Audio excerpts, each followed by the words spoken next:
guys, and welcome back to my channel. So for today's video, guys, we are going to be making tamales. It is tamales season.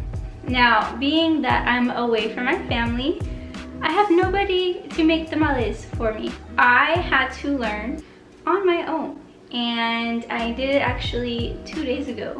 I made tamales for the first time ever. Yes, first time ever. When I tell you they came out authentic and perfect, I'm not even trying to toot my own horn, but they came out good. Okay, they came out great actually. Hubby requested more, and he even went out of his way and got me a tamale pot, so I can make plenty more for the rest of our lives. I figured I'd go ahead and make this video for you guys, because if I could do it my first time, then anybody can do it their first time. So this time we're actually going to be doing different meat. My first batch of tamales, we did turkey with a red chili sauce, and they came out delicious. We don't eat pork, so I have to sub the meat. This time we're going to be doing a roast, and I'm going to be doing red and green. I'm gonna do a mild and a spicy. Mild for Jose, spicy for me, of course. The spicier the better. And just a regular roast for the kids. With that being said, you guys, let's get right into it, and I will explain how I made the roast, how I made the chilies. I will show it all to you guys and break it down as super easy as I can. That way everybody and their mamas can be making these tamales. Let's go. Here is the roast I used in the size of the crock pot. All of the ingredients that I put in will be in the description below. It's about a tablespoon of each. And I went ahead and threw the roast in the crock pot upside down so it would fit better, and all the seasonings on top. Then we go ahead and set that to low overnight. Next, I'm making the green chili, and I'm using 2 poblanos, 2 anehiem peppers, and 3 serranos, 3 jalapeños. Of course, the jalapeños and serranos are for mine. We go ahead and use the canned hatch green chili, and I used 2 of those, and you'll see here in a little bit. After I roasted the chilies, I went and added them to the blender with about a pinch of salt. As you can see, I'm adding the second can of mild to Jose's green chili, and I go ahead and put that to a blend. And then after that, go ahead and start mine with 2 cans of the hot hatch green chilies, all the roasted peppers, and on mine, I like to add a little bit more salt, so I added about 2 inches of salt to mine. Here in Florida, I cannot seem to find any fresh or frozen hatch green chili, so the canned chilies will do for now. Next, I'm going to go ahead and make my red chili sauce using New Mexico red chili powder. There's about 3 cups of water that I added into the pot and brought to a boil, and then I went and added about 3 tablespoons of the powder, and then you can go ahead and add salt to taste, bring it down to a simmer, and if you want to thicken it, you can always add flour or cornstarch. I'll leave all the info down in the description box. So of course it's the next day, and I'm just pulling out the roast I had sitting overnight, and look at how tender and juicy this roast is. It is delicious and easy to pull apart, and we're just going to go ahead and add this to our sauces that we made. Look at that. Beautiful. So we're going to go ahead and add it to our red sauce, our mild sauce, and then our hot green sauce. And of course I leave a little bit for the kids on the side. There it is, the kids, the red, Jose's mild, and my hot. Next is the chicken broth, and I bring about 3 cups of water to a boil with 3 tablespoons of the chicken bouillon seasoning, and there's your broth. Okay, so I already showed you guys how I made the roast, and how I made the chili, the green sauce, everything. So when you are making your tamales, you want to make sure you have your meat prepared at least the day before. That way you're not stuck the same day making stuff that's just gonna take too long. So make sure whatever meat you're doing, if you're doing meat, whatever, make sure it's ready the day before. Now with the sauces, I made them today. I wanted them fresh. One thing out of the way. The next thing is gonna be to make sure you are soaking your corn husks in enough time to have them ready for when you are ready to start your tamales. So the first time I made my tamales, I actually didn't know this until I googled it. So I had them soaking for an hour in super hot water. You can even boil them. This time I soaked them overnight. That way they're super pliable. So this is what my pot looks like. I have a plate inside with a strainer. Just trying to make it work. To hold down the corn husks. That way they're all getting soaked. And I did wash them beforehand, but they are super soft. So you can fold them, and that's what you want. Okay, the chicken broth, I just made it. It needs to be hot.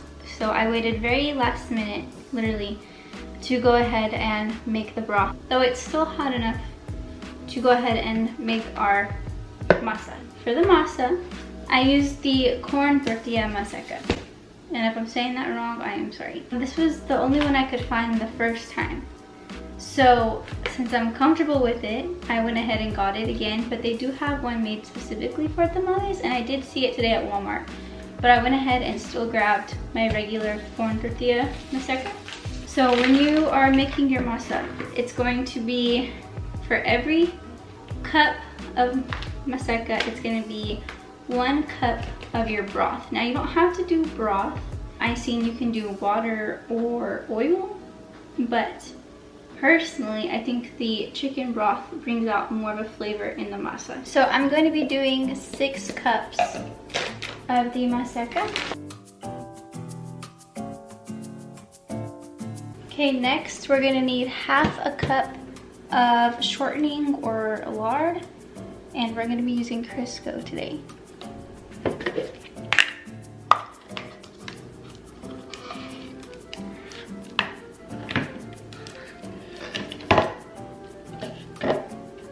Throw it in here, and we're going to warm it up for 30 seconds. Okay, it's actually about 45 seconds, so we're gonna go ahead and throw that in here. It is hot, be careful. Now I'll be adding 6 cups of the chicken broth that I have just made. Here's 2. But I'm gonna do it gradually, so we're gonna go ahead and leave that in there for now and start mixing it, and then we're gonna go ahead and add a little bit of the red chili. Roughly, I think I did about almost maybe 2 cups of the red chili sauce. So we're gonna go ahead and mix this slowly. You can use your hands. I saw someone use their hands with gloves because it is hot. I prefer using the spoon just because I don't want to burn myself. So we're gonna add some more.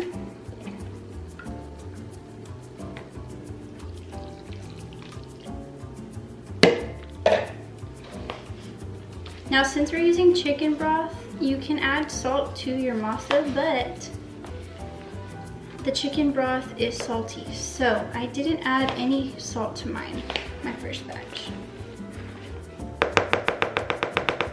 Okay, here I have about a cup. We're just gonna do a cup for now.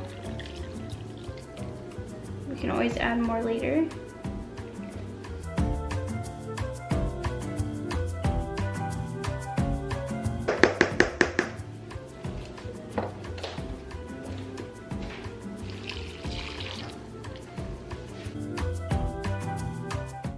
Okay, so I have finished the masa and it looks like this. And I did taste it to make sure it doesn't need any salt, and no, it doesn't. So we are good to go. I already drained my corn husks and they're sitting in the strainer. So the first time I did these, I was having a little trouble, and I realized that the masa was still too sticky, so I had to add a little bit more of the chicken broth. So you need to make sure that it's not too thick and that it can apply easily to the corn husk. Now, I had seen a trick on YouTube, and this ended up saving me a ton of time afterwards. So you just grab your corn husk, my table is clean. Grab a spoon and grab a good amount of masa and just throw it on there. And it should look like that. Grab a plastic baggie and just squish. Squish, squish, squish. And you can make them as thick or as thin as you want the masa. We like them kind of thick, on the thicker side. And voila. And then you just scrape off any extra masa. And then it's ready for your meat. So we'll do the kids first, just regular, just the roast. Just flip it over one time halfway, flip it over again, make sure it's closed. scrape that off. And then close off the end. And I kind of close off the top too a little bit. And there it is. Your tamale is already ready to go in the pot.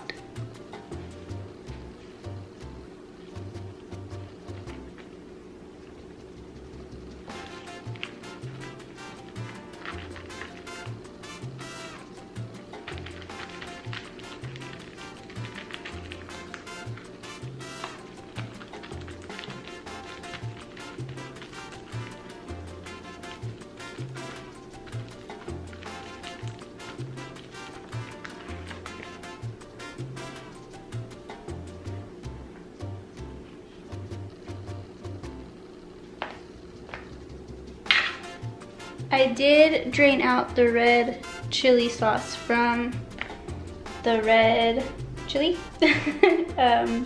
from the red mixture, just so that way it wasn't watery, but the red chili did soak up in there. So we do have enough. See how it drips out? I just don't want there to be too much. And close that off.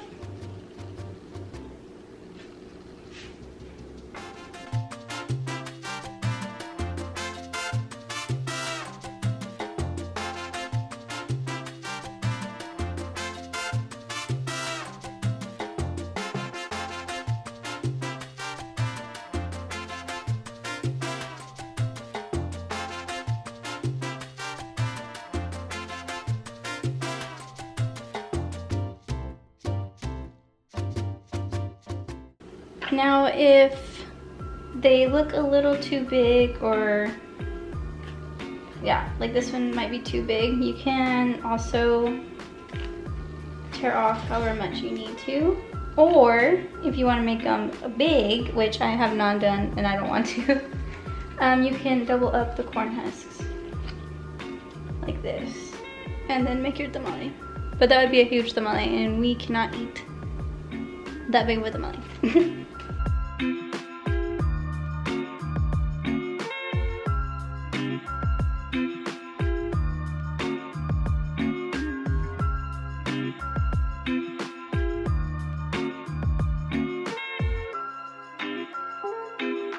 Okay, so I've also seen people use the tortilla press, and my grandma actually mentioned that she does too. So you just put your corn husk on here, same way you would the plastic baggie. Put the plastic baggie on top. Oop. And squish.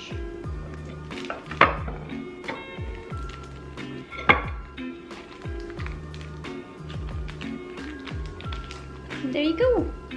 This is a thinner tamale though, and I don't really like the thinner ones, but you can also do it this way. Okay, I have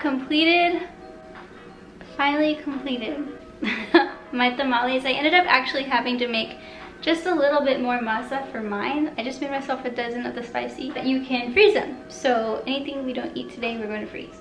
So I have my spicy, Jose's mild, all the red, and then the kids roast. So in total I made 63, and I actually do still have more of mine, but I finished the second round of masa and I'm calling it good. I think this is plenty for us. So we're gonna go ahead and throw these in the pot. I'm actually gonna show you guys two ways to steam your tamales, because the first way that I'm gonna show you guys is the way I actually had to do it my first batch. Second way will be with this new pot that my hubby bought me. Okay, so the first way I made my tamales was with my littler pots that I have. They say to use a strainer. This is what I use for my sticky rice. This is how I steam sticky rice. So what I did was add about 1.5 inches of water at the bottom with chicken broth. I mixed half and half, and then add this to the top of the pot like this. And then you stack your tamales, and I did have them vertical just because I needed, no, I had them horizontal just because I needed the room. So once they were stacked, then I had grabbed my extra corn husks and laid them on top of the tamales. And then I also grabbed foil and made sure it was tightly covered. And then once that was done, once I had it all set up, then I added this pot. I can't use it right now because the chicken broth. I added this pot on top to close off. It was kind of, it was definitely rigged. So thank you, hubby, for the new one. So we're going to go ahead and use the new one. Also, if you don't have one of these, I've seen a way where you could put a little bowl at the bottom of your pot, put your water, and then you put a plate on top of the bowl to hold the tamales. And then stack them that way. So there's three ways you could be making your tamales. This one comes with this, so it's specifically made for tamales. And of course it's the water mixed with chicken broth. And then you're gonna lay this on top and then start stacking your tamales. And that's it. I think the longest part of this process of making these things is actually laying out the masa and getting them wrapped up. It's an easy meal. You decide what meat you want, whatever flavors, yada yada. And the cooking, it's not hard, it's just very time consuming getting it all wrapped. So next time, hubby and the kids are gonna be helping me.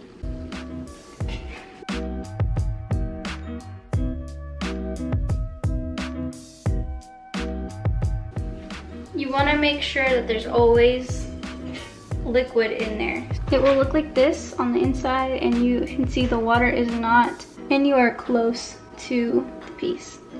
So this is how I will be stacking my tamales.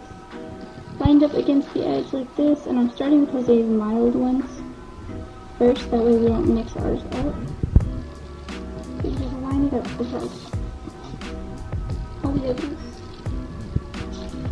until it is completely full. Okay, as you can see, I have them all stacked.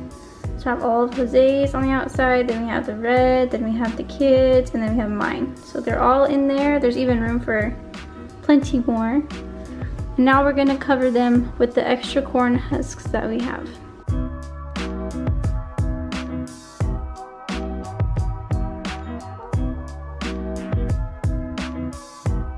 Okay, all the corn husks are in now. We're gonna go ahead and cover it with the lid on a medium-high heat. And every hour we're gonna check on it. It shouldn't take that long, but the first batch I made, because the pot was so tiny and the way I had it all set up, it took almost 2. So whatever you do, as long as you're checking on it, just make sure there's always liquid at the bottom. That way you're not burning your pot. So, medium-high heat, and it's 308. So we'll check on it here in about 4 o'clock. Okay, it's been an hour, so we are gonna check on the tamales. Okay. We need to make sure that there's also still water at the bottom. So I'm gonna grab one and check. And they said the way to check them, I let them cool down a little bit, but if they're still sticking, that means they need longer to cook. But this one didn't stick. I think I'm gonna let them sit for maybe 30 more minutes, and that should be good. Just covering these back up, and we're gonna let them sit for another 30 minutes, and these bad boys should be done. It has now been an hour. I forgot to add, I did add a little bit more water at the bottom whenever I had checked on this last one. Oh no!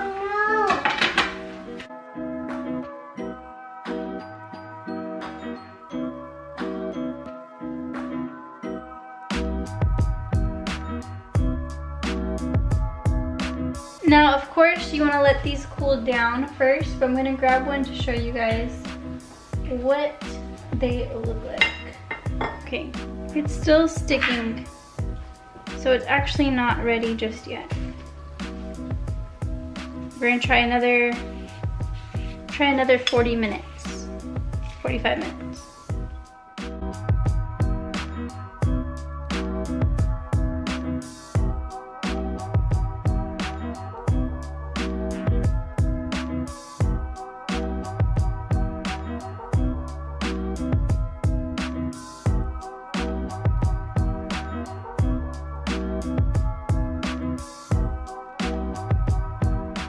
Okay, Okay guys, I have finished my tamales and here's just one of them. It's cooled down a little bit. Voila. A fresh tamale, homemade, super easy and delicious. Now I like to top my tamales off with fresh salsa. I made this myself and just grab a spoonful, throw it on there and enjoy. Still very hot.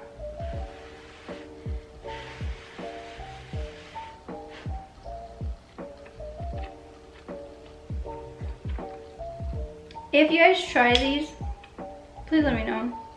If you make these yourselves, tag me, do at me, show me, message me, whatever. I want to see how y'all make y'all's tamales. And I want to know, do you eat yours with salsa or ketchup? Yeah, it's a ketchup. My husband eats his with tons of ketchup. Am I embarrassed? Very much. Still love them though. Okay guys, that's it for this week's video. I hope you enjoyed it and I hope I made it super easy for you to understand. Like I said, if you do try it, let me know. I want to see how y'all's turn out. If you have any tips and tricks for me, still getting used to this pot, this little bad boy right here. So I need to work on some things with ham. Other than that, you'll have a great break and we'll see you guys on the next video. Bye.